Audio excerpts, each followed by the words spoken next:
Welcome to another edition of It's a Long Beach Thing. Be sure to subscribe on your favorite podcast platform and like us on Instagram and on Facebook. We have a really treat for you today. We have the police chief of Long Beach, Wally Hebeish, today. Wally, how are you today? I'm doing great, Paul. Thank you for having me. How are you? Great. I'm great, and I know how busy you are, so this is a great honor that I get a little bit of your time to pick your brain about the city of Long Beach. No, my pleasure. Right on. So let's start here. What is your first association with this great city of Long Beach?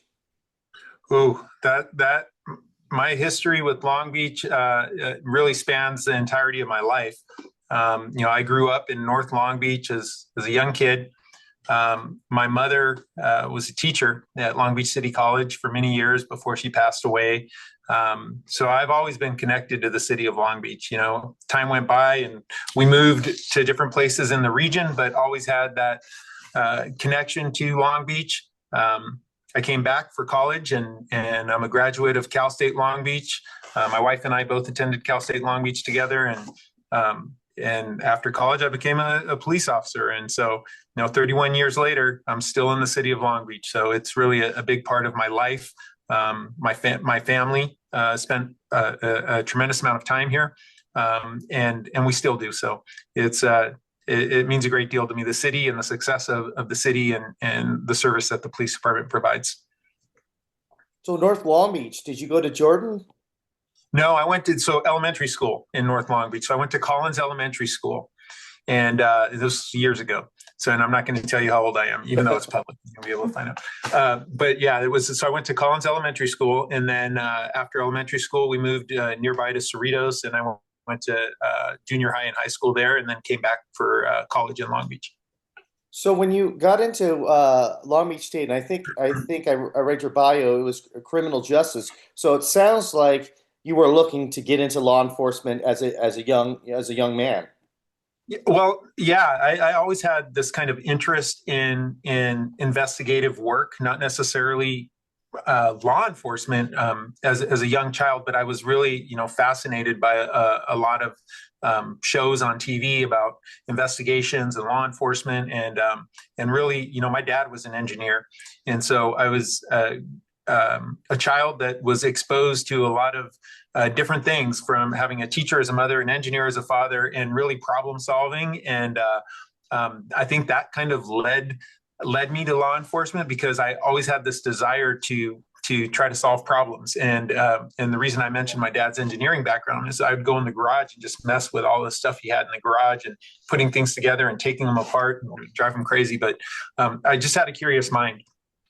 And so when I got to college age, initially I was going to get a degree in psychology. And I realized that is not for me. And prior to that, I had been exposed to law enforcement. So I thought I could get a psychology degree and still become a police officer. And the way I was exposed was through ride-alongs with a friend of mine. I had a close friend who, his brother was a police officer, took me on a ride-along. My mother, when I was young, one of her students was married to a Long Beach police officer that took my brother and I to the range at a very young age. So I had this kind of, dip my toe in the water of law enforcement. Got to college, Cal State Long Beach, thought, okay, I'd get a degree in psychology and maybe go into some level of law enforcement, and switched quickly to criminal justice. And then it was full speed after that, full steam ahead in policing and wanting to be a police officer. What did your parents feel about you getting into law enforcement? Because I know some parents are a little bit nervous just because of the risks involved in being a police officer. How did they feel at the time? Yeah, that's a great question, because I am the only person in my family in law enforcement. I was the first and only. And I come from a very traditional Middle Eastern family, and education is something that your parents are very, very assertive about. And so when I told my parents that this was what I was thinking about doing, they made a deal with me. get your education and you can do whatever you want. And I did. And so, that was the deal that we made. And they have, my parents passed early. My mom, passed away my first day on the job, and my father shortly, not shortly, but after that, but still young. But they knew that this was something I wanted to do.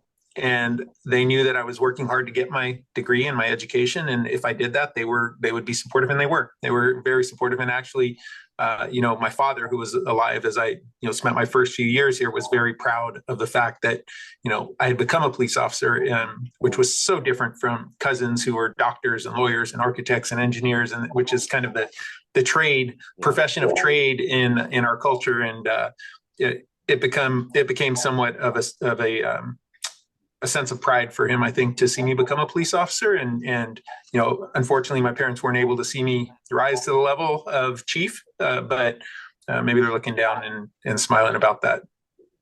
Talk about your early years getting into the force, the learning curve, so to speak, of becoming a police officer. Because as I've read many times, I haven't done any of that, but like a police stop, there's nothing routine about it. Every time it's different. So as a green police officer, I'm sure there's a lot of learning that you need to do on the job and quickly. Yeah, definitely. And so um, the the ability to check your ego can help you become successful. Mm. And having played sports growing up, I learned a lot about teamwork, about learning, about keeping your mouth shut, and learning how to do certain things, not thinking you know everything. And I think that served me well. And I was a deputy sheriff before I came to Long Beach. I was Orange County deputy sheriff, and then came to Long Beach PD a year into that.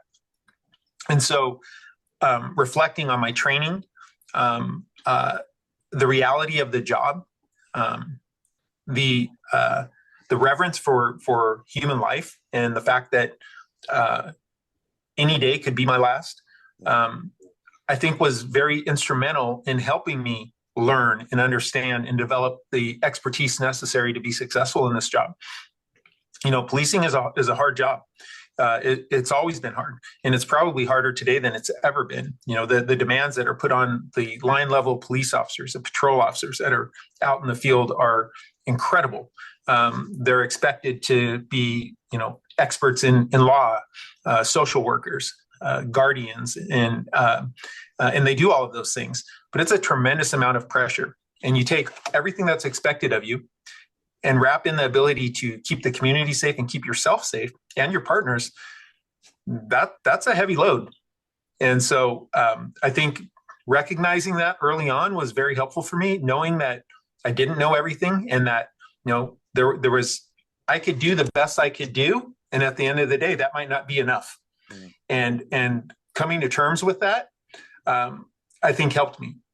Help provide a level of perspective for me as a young man coming into this profession, and being someone who really didn't have anybody attached to the department that I knew, and being able to develop relationships and find people who would mentor me and guide me and help me be successful was a blessing. Now, obviously, you're an extremely tall man. Did that help in the? Well, I can't help. I mean, sometimes you look for the biggest guy to take down too.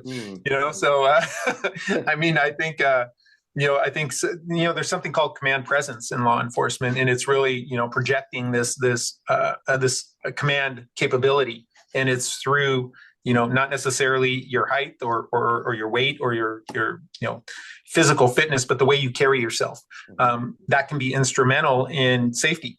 And so I think the fact that I'm 6'4" and 250 pounds, that's a pretty good sized guy, but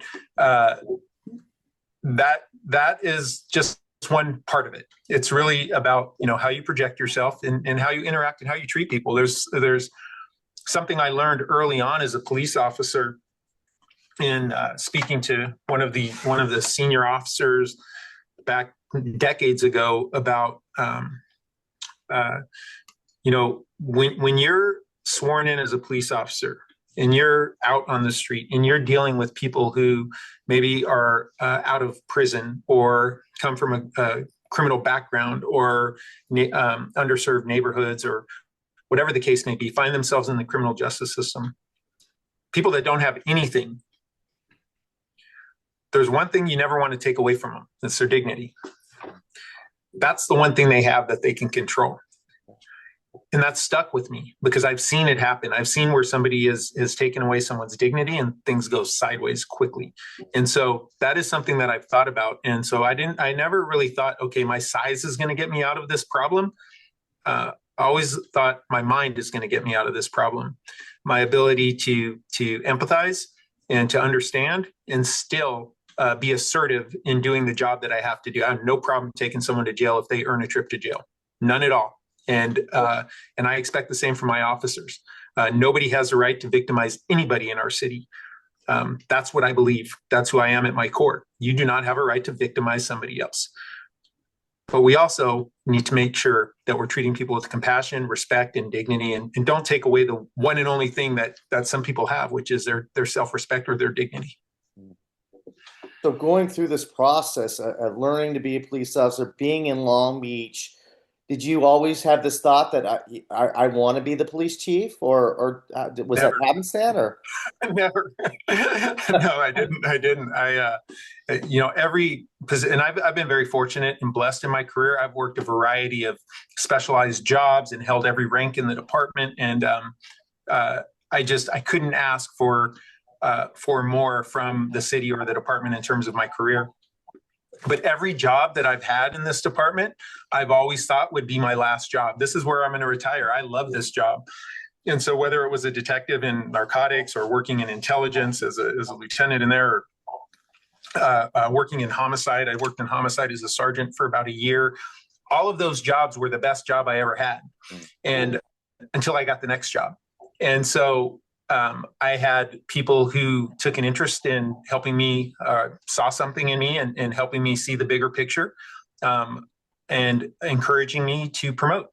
And that's what I did. And, I had always wanted to be a narcotics detective, and I achieved that. And so I was working in narcotics and had been there for about 4 or 5 years. And there were a lot of changes happening in the department, and there were some budget constraints. And I saw things happening that led me to believe that, I need to listen to the people who know what they're talking about when they tell me you need to think about promoting. And I did that. And so I promoted to sergeant, promoted to lieutenant, promoted to commander. And after that, it was one thing led to another. And here I am. And, I was fortunate enough to serve as an assistant chief here, a position that sat vacant for nearly 30 years. And the chief at the time decided to promote me to that position, the number 2 position. And I spent 2 years in that spot, and this opened up, and I thought I could bring something to the table, and hopefully I have. So talk about that moment where you got the nod to be the police chief. How'd that all come about? Yeah, it was the most difficult process I've ever undergone, but it was important. It deserves to be difficult. And so, I often joke about how many interviews I did for this position, but there are so many components to being the chief of police that involve the community, that involve the elected officials, that involve the department, that involve other city departments. There's various audiences within the branch of policing or the under the umbrella of being a police chief. And I really had to ask myself before I even went through the process, what do I want? What do I want out of this? Because if all I want is to be the chief, then I need to retire. But if I want to do the work that goes with being the chief, then I need to push forward. And I sat down and talked to my wife and thought about it, and realized that I want to do the job of the chief, not necessarily just be, some people may just want the title of chief or have the 4 stars. I don't know. But for me, it was about doing the work and feeling that I had strong enough relationships within those different groups that I mentioned that we could really accomplish something together for this department, especially on the heels of a very difficult time in 2020, 2021, where policing was going through tremendous change, a lot of morale issues across the country and law enforcement, a lot of people leaving the profession. And I felt that, with the relationships I had, the people I knew, the people who were here that were already working hard to achieve great things, that we could accomplish something. And I think we have. And so I knew I wanted to do the job when I applied. And when I got the word, I was overwhelmed and overcome with joy and gratitude and just a tremendous sense of appreciation for everyone who helped me get to where I needed to get, including my wife and my family and all my friends and the people I've worked with and the mentors, the many, many mentors that maybe didn't even realize they were mentors to me. And I was overwhelmed. And, the first week you have that imposter syndrome and wonder, what the heck am I doing here? And how did this happen? And I often joke about, failing forward, because I failed a whole lot in my life at a lot of different things. But I think I've learned from those experiences and grown from those experiences. And, hopefully those were things that came through when I went through the process of applying for chief. And when I got the appointment, I couldn't have been happier. I love this department and I love this city. And, I wear this badge with a lot of pride. And Long Beach is such a diverse and such a big and such a complex city. It's got to be fairly overwhelming with you because there's how many districts? 9 districts? 9 or 10 districts? Yeah, 9 council districts. So you have the 9 council districts, and then the mayor is a 10th council member. Yeah. So and you look at various districts all over the city of Long Beach. They have different wants and needs. So how can you, as one person, provide all these wants and needs for all these different districts? I do it all myself. No, you're absolutely right. It is an extremely diverse community. There are neighborhoods in our city that have been underserved for years. There are neighborhoods that are very well off, that have a lot of investments within those communities. But policing is a fluid profession, and so you have to look at what you have available to you. Ask yourself what the community is looking for, operate within the confines of the criminal justice system and the legal system and the laws available to you, allocate resources as necessary, evaluate data and crime trends and all the things that you hear about on TV, but also talk to people, communicate, have relationships, have partnerships, hear from people about what they're feeling and what they're seeing in terms of policing. And it really, it takes an entire team to do that. And I'm blessed with a department that I think is best in class, and a command staff and executive team that I meet with on a regular basis and help inform the decisions that we make that are very connected to what's happening in the city. And so there are different needs in different council districts, all of them equally important. And so I have to make sure that I'm not only policing one part of the city. I'm responsible for this entire city and the more than 500,000 people who live here.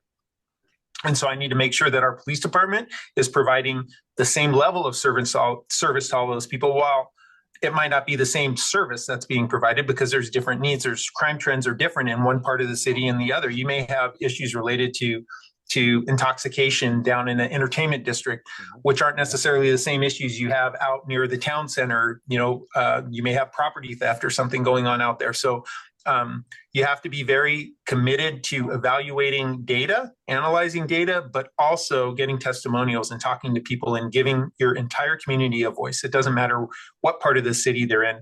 They should have a voice with the police department, access to the police department, the ability to share their concerns and their needs with the entire department. And so that's something I'm very proud of.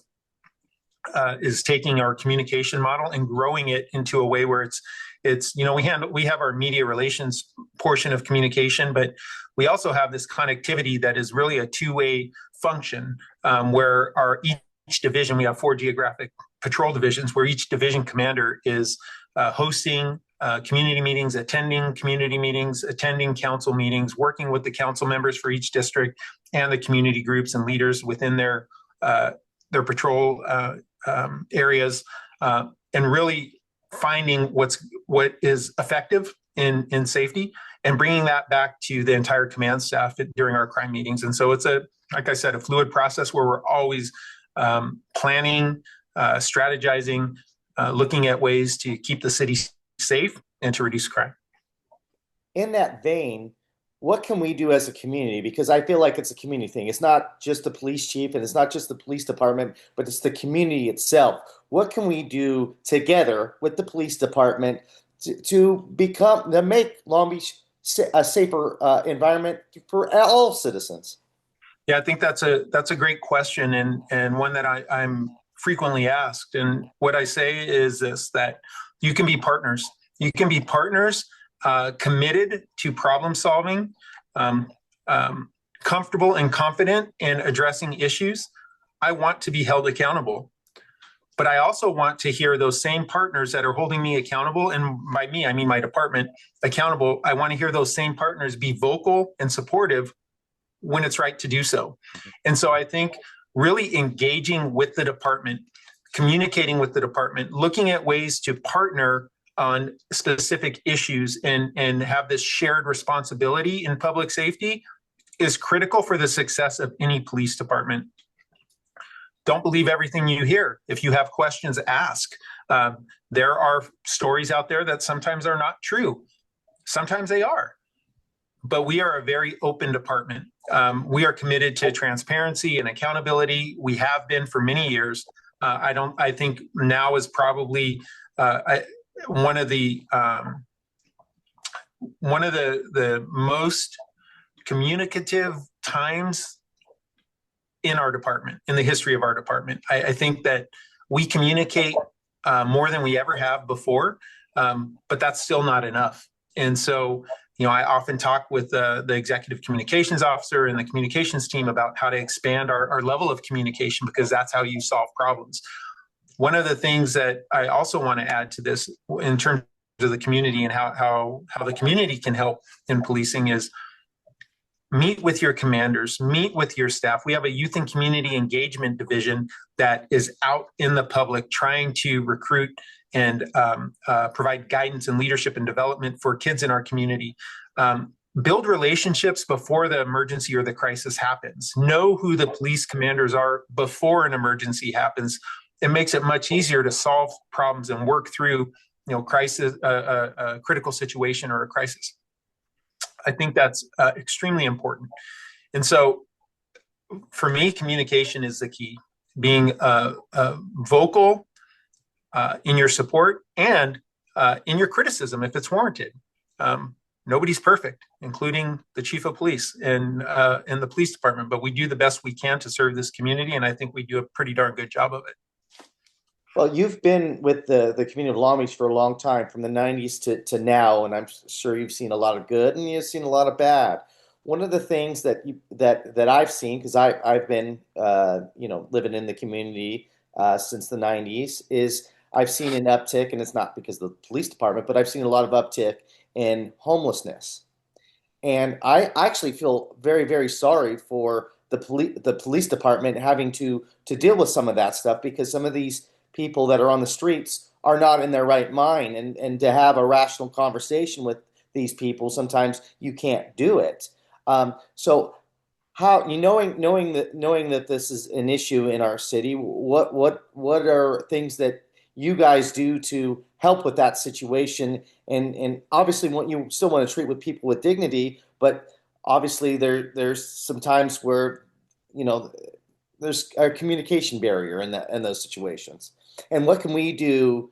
Because as I walk around the city, sometimes I encounter the homeless, and sometimes they're a little erratic. What can I do to protect myself from being harmed? Yeah, so that's a good question. If homelessness is an issue that isn't exclusive to Long Beach, that's something that our country is struggling with right now. We are very involved in the homeless response in the city of Long Beach. We are very involved in supporting homeless outreach under the leadership of the health department. They are the lead in terms of homelessness. We also have a quality of life team that partners with clinicians, LA County clinicians, to go out and respond to the issues that you're talking about related to, well, they're MET teams, but they're part of our quality of life team. We have a collaborative response division that involves several entities to assist with the issues that you're talking about. More specifically, when you're looking at the homeless population, we find that there are various groups within that population, some of them having a mental crisis, some of them suffering from substance use and abuse, some of them involved in criminal activity, and some of them just legitimately homeless because of circumstance. And so you never know what you're dealing with. And if you ever feel that your safety is threatened, you can call the police. However, somebody just being homeless is not a crime. And so I think as a community, really understanding and setting expectations is important. That's why I say that communication is key to helping one another problem solve and increase safety in our city. Because we have to be realistic about what the police can do. And just being homeless is not a call to the police. Now, if you feel that you're being threatened or there's something that you feel unsafe about, please call us. We'll be there. But just simply being homeless is not a crime. So we look at other ways to help individuals who need resources to get off the street, to get into housing. But again, being homeless isn't a hall pass to commit a crime and victimize somebody else. And so if you commit a crime, whether your homeless situation doesn't really matter. If you commit a crime, the police department will respond and arrest you. That's our job. And so we do that with compassion and understanding, and with the awareness of the importance of resources for individuals experiencing homelessness. And I think we've really set the bar pretty high in terms of homeless response in law enforcement. And how about, I guess probably the biggest thing that you probably deal with in your department is theft, and people stealing, car breaking into, home invasion, that type of thing. What are some steps that we need to take as a community to prevent that from happening? Yeah, I think I talk about crime stats when they're down. I talk about crime stats when they're up, but I also share that they're not the only indicator of success. You have to look at how the community feels. Burglaries or property theft, the things that you're talking about. Technology is in a place now where you can provide a level of security for yourself. And so I have security cameras. You can go to Costco nowadays and get security cameras. I mean, it's pretty simple. They're wireless or easy to install. I think that being aware and recognizing that things can happen, even if you have this, sense of safety within whatever neighborhood you're living in, being aware that things can happen and taking the necessary precautions, like installing security cameras, is always helpful. It's always beneficial, and it can serve as a deterrent, and it can also help us arrest somebody responsible for a burglary or a theft off of a porch or something like that. Where do you see your legacy as the police chief of Long Beach when it's all said and done, and you tip your cap and say, "Okay, I'm good. I had my feel." What do you want to look back and see from your time as the police chief of Long Beach? Yeah, that's interesting. We were talking about this morning, and I haven't spent a lot of time thinking about legacy and what I leave behind necessarily. What I spend a lot of time thinking about is what I'm doing right now and what I'm doing for the future of the department. And have I given everything I can give to make sure that the people who are running this department in the future are going to be successful? Have I been honest with myself about my job as the chief of police? And have I identified problems and found the opportunities within those problems to help secure a thriving future for this city of Long Beach? I'm very invested in the city beyond my time here as the chief of police. This is a borrowed position. You hold the chair of the chief of police for a certain amount of time, and then somebody else takes it from there. and everybody says you want to leave the place better than you found it, and I believe that, but I haven't really thought about, okay, this is what I want my legacy to be. If people can know and remember that I cared about them as individuals, about our city and the people who live in this city, about my employees, and the work that they do, that's good enough for me. What advice would you give a young police officer that may have ambition to be a police chief or go even or go wherever that takes them? What advice would you give them? Giving this, and you mentioned it earlier when you got into being police chief of Long Beach, there was a lot of things changing in our society and culture, and especially hitting the law enforcement a lot in a negative way, and in my opinion, a lot of it unfairly. What would you tell us of somebody today that may want to go into the profession and really not dig their teeth into the profession? I would say I would start by telling them that I don't think there is a better job in the world than being a police officer. Believe in the work that you do and know that it's important and that it's relevant and that it matters and that society needs you. Don't listen to the noise that often overtakes the mission. Um, don't be defined by mistakes.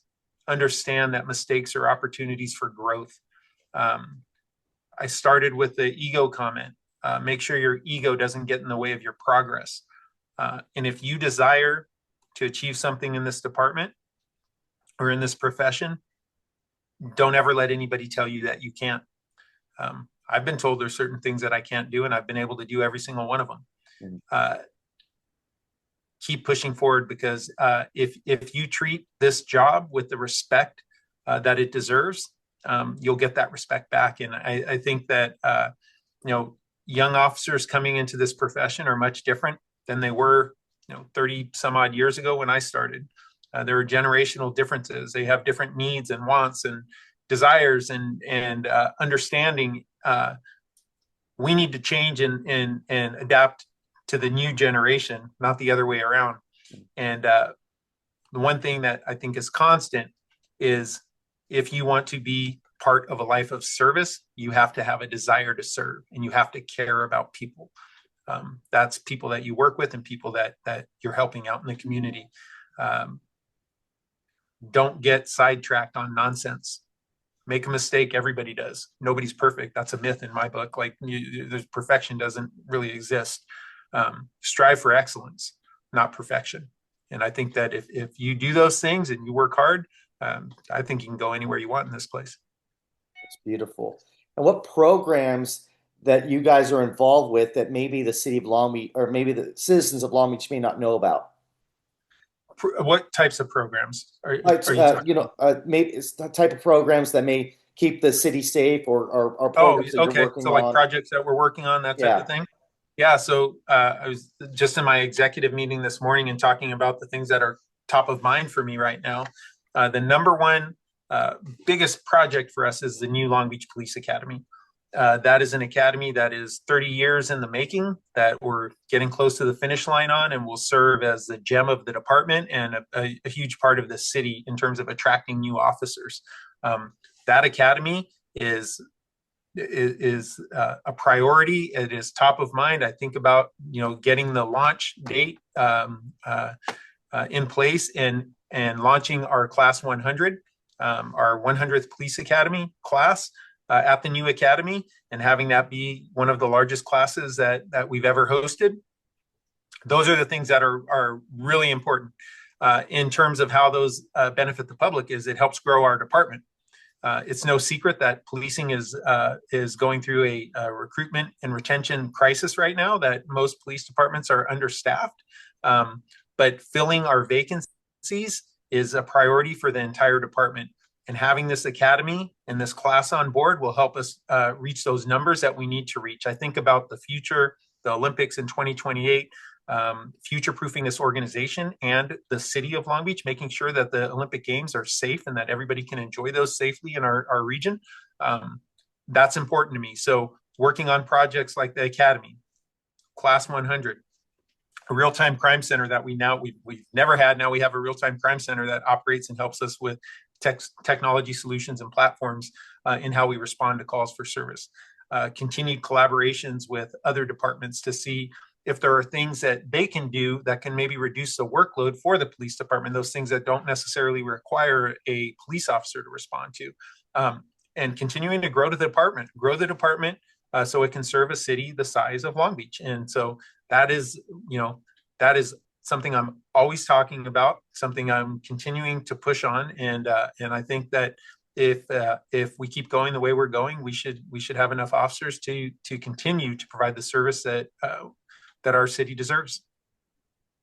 And what do you want to leave our audience with about your work and what you're doing for Long Beach? Well, well, first of all, I want to thank you for inviting me and giving me the time and the opportunity to talk a little bit about myself and the department. Um, what I want to leave the audience with is not about my work, but it's about the work of the people who make up this department. The men and the women that are sworn police officers and professional staff that come to work every day, that dedicate countless hours on making the department better so they can make the city better. Their work is extremely impressive, and I see it on a regular basis. And I wouldn't say that if I didn't believe it, and I wouldn't be here if I didn't believe it. And I can tell you that this is a best-in-class police department that's continuing to get better and growing and innovating. And I'm extremely proud to be the chief here. And it's an honor to serve alongside so many wonderful people. Before you go, I always like to end with a fun question. And obviously, because of your profession, you've traveled all over Long Beach. So I know you got some good spots for me. Where do you like to eat in Long Beach? That's a great question. Unfortunately, the eating thing, as you go up the chain of command, it goes down. Like, I don't get to go out the way I used to. Like when I was a beat cop, we would eat at 555 Atlantic, the Louis Burger over there. That was the spot. Wow. Or Anaheim in Ohio, there was a little taco truck back in the corner there. There was a bar and a taco truck we would go to. But these, I'm talking, years and years and years ago. And so now, most of the time it's either bringing my lunch or running across the street here. But one of my favorite places is Amatoli over here. I don't know if you've ever eaten at Amatoli. There's a bit of nostalgia for Is me that when I on go in. Broadway? No, it's on 4th Street off of the boulevard right there. Okay, is that in Retro Row? No, it's right here downtown. Oh, downtown. Okay, okay. It's a Lebanese restaurant, but there's some nostalgia there for me. It reminds me of my mother's cooking, and it's probably one of my favorite places. The other spot right now that's kind of hot for us is the Window down on 2nd Street, the smash burger place. That's pretty good. Julisa's Tacos, that's one of my favorites. Where's I don't know that? where that is. I have no idea, but it's in the city because they bring it back to the office, and I just love it. It's delicious. And so, yeah, I don't get out a whole lot to go out and eat the way I used to, but I mean, Long Beach is a food town. Like, you can get whatever you want here. It's Olives, the sandwich place down on Broadway, is delicious. Every once in a while we get a sandwich down there. Modica's is delicious. I mean, there's just so many, and I've probably eaten at every one of them too many times. Well, So, but police chief. Amatoli is a good one. You need to try that one. I Well, really, really. I'll need to. You were actually Delicious. the third person to say that, and so now it's the third person. So I got it right Delicious. now. Yep. Mm-hmm. All right. Well, Police Chief Wally, I know you're really busy. I extremely appreciate your time. It's very, very kind of you to take the time to talk to me. So thank you so much. My pleasure. Thank you, Paul. It was great talking to you, and um, have a great rest of the year and happy holidays to you and your family. Great. It's been a Long Beach thing.